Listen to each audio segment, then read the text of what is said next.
உங்க வாழ்க்கையில என் வாழ்க்கையில ஆண்டவர் என்னை கைவிட்டாரு பாஸ்டர், என்னை கைவிட்டாரு. இந்த சூழ்நிலையை கத்தர் கைவிடலைன்னா ஏன் இப்படி நடந்துருச்சு? கத்தர் தானே என்னை கைவிட்டாரு, என் பிள்ளைய கைவிட்டாரு, என் குடும்பத்தை கைவிட்டாரு. யோசேப்பையும் அப்படித்தான் நினைத்தான், என்னை கத்தர் கைவிட்டார்.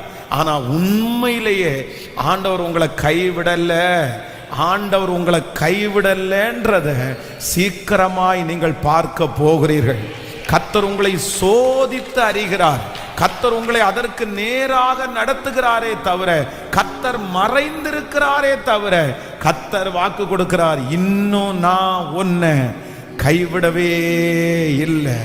அவருடைய பரிதாபங்கள் உங்களுக்காய் பெருகுகிறது, அவருடைய அன்பு உங்க மேல பெருகுகிறது. இந்த நாளில் ஜோம் பண்ண அழுது ஒப்பு கொடுக்க கர்த்தருடைய வார்த்தையை விசுவாசிக்க ஆண்டவருடைய அன்பு மறுபடியும் உங்க மேல கடந்து வருது, அவருடைய பாசம் உங்க மேல கடந்து வருது.